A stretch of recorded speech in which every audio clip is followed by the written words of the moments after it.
High court, supreme ಕೋರ್ಟ್ಗಳಲ್ಲಿ ಬಗೆಹರದ ಅದೆಷ್ಟೋ ಕೇಸುಗಳು ಇಲ್ಲಿ ಇತ್ಯರ್ಥವಾಗಿವೆ. British ಕಾಲದಿಂದಲೇ ನ್ಯಾಯಕ್ಕಾಗಿ ಈ ದೇವಾಲಯವನ್ನ ಆಶ್ರಯಿಸಲಾಗಿತ್ತು ಎಂಬುದು ವಿಶೇಷ. ಈ ಕಾರಣಿಕ ಪ್ರಸಿದ್ಧ ಕ್ಷೇತ್ರದ ಪ್ರಮುಖ ವಿಶೇಷ ಏನೆಂದರೆ ನ್ಯಾಯಾಲಯದಲ್ಲೂ ನೆರವೇರದ ಕೇಸುಗಳು ಇಲ್ಲಿ ನೆರವೇರುತ್ತವೆ. ಈ ಸತ್ಯದ ಚಾವಡಿಯಲ್ಲಿ ನಿಂತು ಮಹಿಮಾನ್ವಿತ ನಾಲ್ವರಿ ದೈವರ ಎದುರು ಸುಳ್ಳು ಹೇಳಿದರೆ ಸಾವು ಕಟ್ಟಿಟ್ಟ ಬುತ್ತಿ. ಹಾಗಾದ್ರೆ ಆ ಕ್ಷೇತ್ರ ಯಾವುದು, ಎಲ್ಲಿದೆ, ಅದರ ಮಹಿಮೆ ಏನು? ಈ ಎಲ್ಲ ಮಾಹಿತಿ ನಿಮಗೆ ಬೇಕೆಂದ್ರೆ ಈ ವಿಡಿಯೋನ ಕೊನೆವರೆಗೂ ನೋಡಲೇಬೇಕು. ಅದಕ್ಕಿಂತ ಮೊದಲು ನೀವು ನಮ್ಮ ಚಾನಲ್ಗೆ ಹೊಸಬರಾಗಿದ್ದರೆ ದಯವಿಟ್ಟು ಈಗಲೇ ಸಬ್ಸ್ಕ್ರೈಬ್ ಮಾಡಿ, ಜೊತೆಗೆ ಬೆಲ್ ಐಕನ್ ಕೂಡ ಪ್ರೆಸ್ ಮಾಡಿ.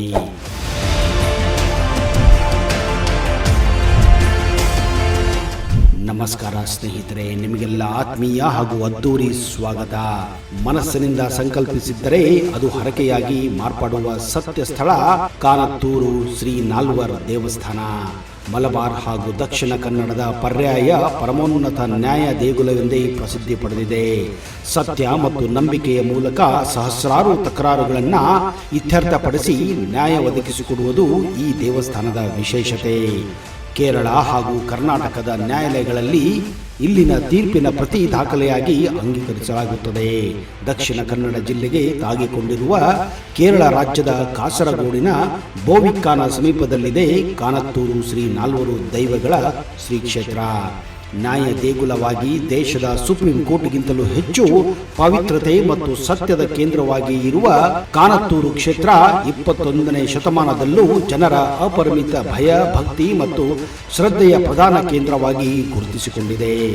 ಧರ್ಮ ಚಾವಡಿಯಲ್ಲಿ ಕಾನತ್ತೂರು ಕ್ಷೇತ್ರದ ಯಜಮಾನನ ಸಮ್ಮುಖದಲ್ಲಿ ನಡೆಯುವ ಈ ಕೋರ್ಟ್ ದೇವರ ಕೋರ್ಟ್ ಎಂದೇ ಖ್ಯಾತಿ ಪಡೆದಿದೆ.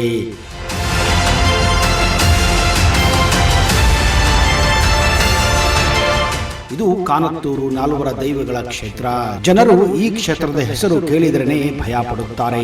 ಅಷ್ಟೊಂದು ಶಕ್ತಿಶಾಲಿ ಪವರ್ಫುಲ್ ಕ್ಷೇತ್ರ ಇದಾಗಿದೆ. ಕೇರಳ ಮತ್ತು ಕರ್ನಾಟಕದ ಗಡಿಭಾಗದ ಜನರು ಸುಪ್ರೀಂ ಕೋರ್ಟ್ಗಿಂತಲೂ ಹೆಚ್ಚಾಗಿ ಈ ಕ್ಷೇತ್ರದ ಸತ್ಯದ ಚಾವಡಿಯನ್ನೇ ನಂಬುತ್ತಾರೆ. ಇದಕ್ಕೆ ಪ್ರಮುಖ ಕಾರಣ ಈ ಕ್ಷೇತ್ರದಲ್ಲಿ ನಡೆಯುತ್ತಿರುವ ದೈವ ಶಕ್ತಿಯ ಅನಾವರಣ. ಈ ಸತ್ಯದ ಚಾವಡಿಯಲ್ಲಿ ನಿಂತು ಮಹಿಮಾನ್ವಿತ ನಾಲ್ವರಿ ದೈವಗಳ ಎದುರು ಸುಳ್ಳು ಹೇಳಿದ್ರೆ ಸಾವು ಮಾತ್ರ ಖಚಿತ.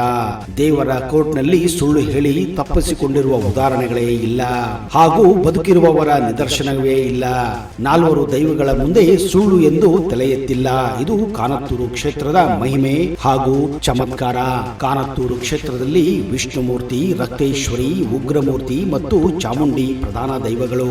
ಹೀಗಾಗಿಯೇ ಈ ಕ್ಷೇತ್ರಕ್ಕೆ ನಾಲ್ವರು ದೈವಗಳ ಕ್ಷೇತ್ರ ಎಂದೇ ಕರೆಯುತ್ತಾರೆ. ದೇಶದಲ್ಲಿ ನ್ಯಾಯ ತೀರ್ಮಾನ ಮಾಡುವ ಶ್ರೇಷ್ಠ ನ್ಯಾಯಗಳಲ್ಲಿ ತೀರ್ಮಾನವಾಗದಂತಹ ಅದೆಷ್ಟೋ ಪ್ರಕರಣಗಳು ಇಲ್ಲಿ ದೈವದ ಶಕ್ತಿಯಿಂದ ತೀರ್ಮಾನವಾಗಿವೆ. ಪ್ರಸ್ತುತ ದಕ್ಷಿಣ ಕನ್ನಡ ಹಾಗೂ ಮಲಬಾರ್ನ ಅನೇಕ ಪೊಲೀಸ್ ಠಾಣೆಗಳಲ್ಲಿ ಮೊಕದ್ದಮೆ ದಾಖಲಿಸಿ ಸಮಸ್ಯೆ ಬಗೆಹರಿಯುತ್ತಿಲ್ಲ ಎಂದರೆ ಪೊಲೀಸರು ತೋರಿಸುವುದು ಶ್ರೀ ಕಾನತ್ತೂರು ದೇವಸ್ಥಾನವನ್ನೇ.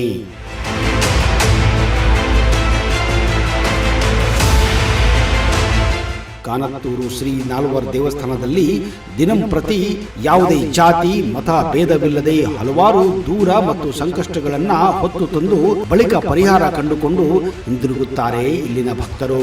ಹಣದ ವ್ಯವಹಾರದಲ್ಲಿ ವಂಚನೆ, ಆಸ್ತಿ ತಕರಾರು, ಕಳವು, ವಿವಾಹ ವಿಚ್ಛೇದನೆ ಸಂಬಂಧಿತ ಸಮಸ್ಯೆಗಳಿಗೆ ಪರಿಹಾರಕ್ಕೆಂದೇ ಹೆಚ್ಚಾಗಿ ಇಲ್ಲಿಗೆ ಜನರು ಬರುತ್ತಾರೆ. ಹೆಚ್ಚಾಗಿ ಭೂ ವ್ಯವಹಾರ ಅಥವಾ ತಮ್ಮ ಭೂಮಿಯನ್ನು ಬೇರೊಬ್ಬರು ಅನ್ಯಾಯವಾಗಿ ಕೈವಶ ಮಾಡಿರುವುದೇ ಮೊದಲಾದ ಕೇಸ್ನಲ್ಲಿ ಕೋರ್ಟ್ಗಳಲ್ಲಿ ನ್ಯಾಯ ಸಿಗದವರು ಕಾನತ್ತೂರು ಶ್ರೀ ನಾಲ್ವರು ದೇವಸ್ಥಾನಕ್ಕೆ ಬಂದರೆ ಇಲ್ಲಿನ ಪ್ರಧಾನ ಅರ್ಚಕರು ಎದುರುವಾದಿಯನ್ನ ಸ್ವಂತ ನೆಲದಲ್ಲಿಯೇ ದೈವನಾಮದಲ್ಲಿ ಕರೆಯಿಸುತ್ತಾರೆ.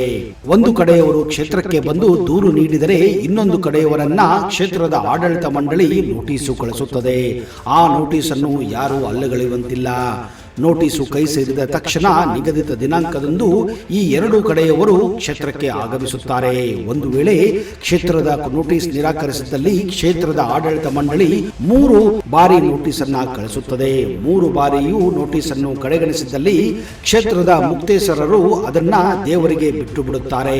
ಅದಾದ ಕೆಲವೇ ದಿನಗಳಲ್ಲಿ ಆರೋಪಿಗೆ ಶಿಕ್ಷೆಯಾಗುವ ಹಲವಾರು ಘಟನೆಗಳು ಇಲ್ಲಿ ನಡೆದಿವೆ ಹಾಗೂ ನಡೆಯುತ್ತಾನೆ ಇವೆ.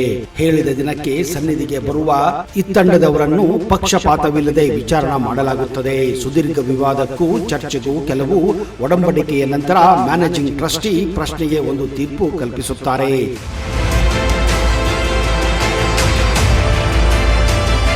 ದೈವ ಸನ್ನಿಧಿಯಿಂದ ಆವಿರ್ಭಿಸುವ ಅಂತಿಮ ವಿಧಿಯನ್ನ ಎರಡೂ ವಿಭಾಗದವರು ಅಂಗೀಕರಿಸುತ್ತಾರೆ. ಕ್ಲಿಷ್ಟಕರ ವ್ಯವಹಾರಗಳ ಇತ್ಯರ್ಥ ಈ ದೇವಸ್ಥಾನದಲ್ಲಿಯೇ ನಡೆದುಕೊಂಡು ಬಂದಿದೆ ಹಾಗೂ ನಡೆಯುತ್ತಾ ಇದೆ.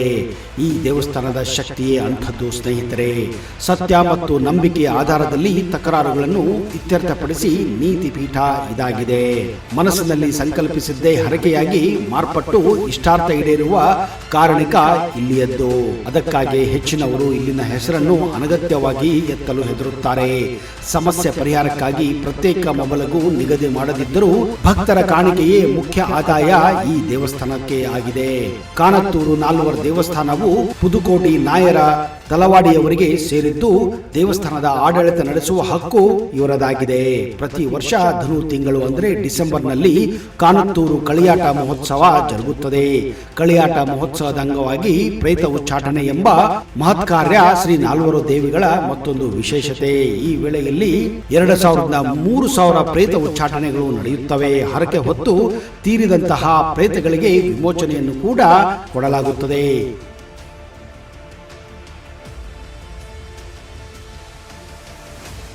ಈ ಕ್ಷೇತ್ರದಲ್ಲಿ ಕಡಿಯಾಳ ಮಹೋತ್ಸವದಲ್ಲಿ ದೈವಗಳನ್ನ ಕಣ್ಣಾರೆ ನೋಡಬಹುದು. ಕಾನತ್ತೂರು ಕ್ಷೇತ್ರದಲ್ಲಿ 400 ದೈವಗಳಿಗೆ ಭೂತಾರಾಧನೆ ನಡೆಯುತ್ತದೆ. ಇಲ್ಲಿನ ಪವಾಡಗಳು ನಿಜಕ್ಕೂ ಆಶ್ಚರ್ಯಕರವಾಗಿರುತ್ತವೆ. ಕಳಿಯಾಟ ನಡೆಸುವವರು 1 ವಾರ ಸಸ್ಯಾಹಾರ ಸೇವಿಸುತ್ತಾರೆ. ಕಡಿಯಾಟದ ಹಿಂದಿನ ದಿನ ಕೇವಲ ದ್ರವ್ಯವನ್ನ ಮಾತ್ರ ಸೇವಿಸುತ್ತಾರೆ. ಅಷ್ಟೊಂದು ಭಾರದ ಎತ್ತರದ ಕಿರೀಟಗಳನ್ನು ಕವಚಗಳನ್ನ ಮೈ ಮೇಲೆ ಹೊತ್ತುಕೊಳ್ಳುವುದು ಸಾಮಾನ್ಯ ಮನುಷ್ಯರಿಂದ ಸಾಧ್ಯವಿಲ್ಲ. ಅದೆಲ್ಲವೂ ದೈವದ ಕೃಪೆಯಿಂದಲೇ ಎನ್ನುತ್ತಾರೆ ಇಲ್ಲಿನ ಸ್ಥಳೀಯರು. ಇನ್ನು ಈ ದೇವಾಲಯಕ್ಕೆ ಹರಕೆ ಕಟ್ಟಿಕೊಂಡು ತಮ್ಮ ಸಮಸ್ಯೆ ಪರಿಹಾರವಾದ ಮೇಲೆ ಜನರು ಇಲ್ಲಿಗೆ ಬಂದು ಸೇವೆಯನ್ನ ಸಲ್ಲಿಸುತ್ತಾರೆ. ಒಂದು ವೇಳೆ ನಿಮ್ಮ ಸಮಸ್ಯೆಗಳು ಬಗೆಹರದ ಮೇಲೆ ಹರಕೆ ತೀರಿಸಲು ಕ್ಷೇತ್ರಕ್ಕೆ ಹೋಗದಿದ್ದಲ್ಲಿ, ಹರಕೆ ತೀರಿಸದೆ ಇದ್ದಲ್ಲಿ ದೈವ ಸುಮ್ಮನೆ ಬಿಡುವುದಿಲ್ಲ. ಹೀಗಾಗಿ ಇಲ್ಲಿಗೆ ಹರಕೆ ಕೊಟ್ಟುಕೊಂಡವರು ತಪ್ಪದೆ ಬಂದು ಹರಕೆ ತೀರಿಸುತ್ತಾರೆ. ಅಂದ ಹಾಗೆ ಧರ್ಮಸ್ಥಳದ ಸೌಜನ್ಯ ಕೇಸ್ ಕೂಡ ಈಗ ಕಾನತ್ತೂರು ದೈವರ ಮುಂದೆ ಪ್ರಸ್ತುತಪಡಿಸಲಾಗುವುದು ಎಂದು ಇತ್ತೀಚೆಗೆ ಒಂದು ವರದಿ ಕೂಡ ಬಂದಿದೆ. ನೋಡೋಣ, ಅಟ್ಲೀಸ್ಟ್ ಸೌಜನ್ಯ ಕೇಸ್ ಆದರೂ ಇಲ್ಲಿ ನೆರವೇರುತ್ತದೆ, ಇಲ್ಲಿ ತೀರ್ಪು ಸಿಗುತ್ತದೆ, ತಪ್ಪು ಮಾಡಿದವರಿಗೆ ಶಿಕ್ಷೆ ಸಿಗುತ್ತದೆ ಎನ್ನುವ ನಂಬಿಕೆ ನಮಗೂ ಕೂಡ ಇದೆ.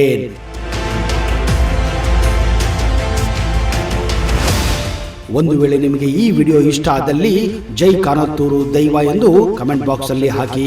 ಇಂತಹದೇ ಇನ್ನೂ ಅಚ್ಚರಿಯ ಮಾಹಿತಿಯೊಂದಿಗೆ ಮುಂದಿನ ಸಂಚಿಕೆಯಲ್ಲಿ ಮತ್ತೆ ಸಿಗುತ್ತೇನೆ. ಅಲ್ಲಿಯವರೆಗೆ ಜೈ ಹಿಂದ್, ಜೈ ಕರ್ನಾಟಕ. ನಿಮಗೆಲ್ಲ ಶುಭವಾಗಲಿ.